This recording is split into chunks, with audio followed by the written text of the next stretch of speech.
Hey guys, so today's video is going to be all about how to beat the January blues. Now, I'm pretty sure you guys will know what the January blues are and you won't really need kind of an explanation, but I'm going to give one anyway.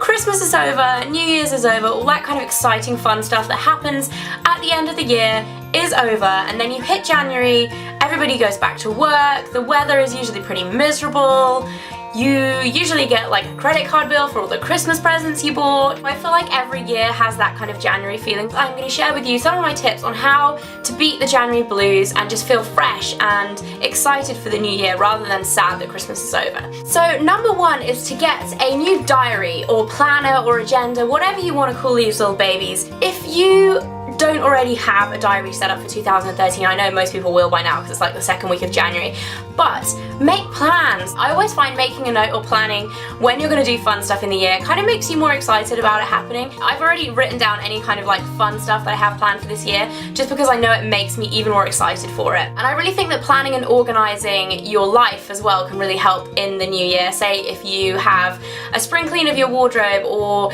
you just have a really good clean of the house, if you kind of declutter everything, it helps you feel kind of fresh and like less weighed down. I know if I have like a messy room or a messy car or a messy handbag, messy anything, it kind of just makes me a little bit more kind of anxious or stressed.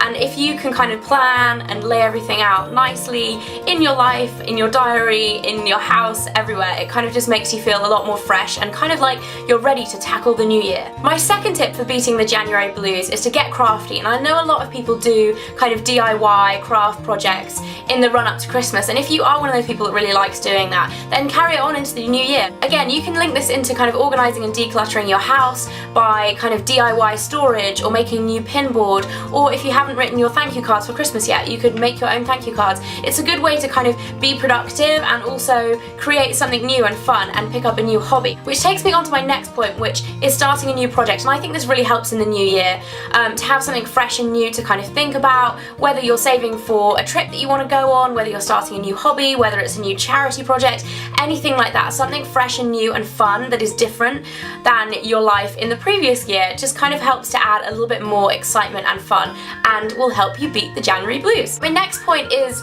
to get active, and I know this is pretty much everybody's New Year's resolution is usually to eat more healthily, to lose weight, to work out more, generally kind of like health and lifestyle and fitness related things.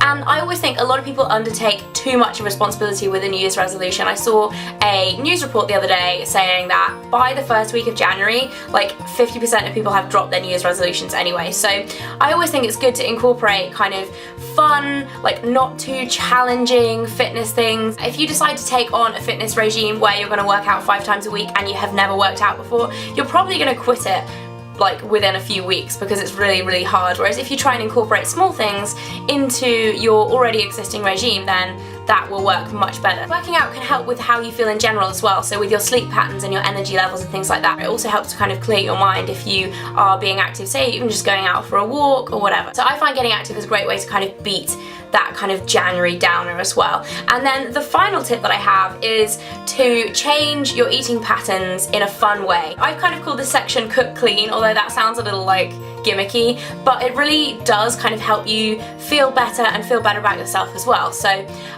say if you got some really good cookbooks for Christmas, then you can put them to use in the new year, making new recipes, maybe incorporating some more healthy foods into your diet. But if you don't have any kind of healthy lifestyle New Year's resolutions of eating more healthily, maybe just cooking new things. I find like with cooking, I often get stuck in a kind of food rut, so I'll have the same kind of meals, like the same 5 things that I'll cook at home all the time. It can be really fun to try out new recipes and stuff in the kitchen, and it generally makes me happy. Like, I don't know about you guys, but cooking, as long as it's easy and not that stressful, actually does make me happy. And my final tip to kick the January blues is to take a step back and just have a look at your life and kind of reassess what is important. Now this sounds really kind of airy-fairy and like, oh, it's so emotional, but I went to see the film The Impossible at the cinema the other night, and it really just brought this home.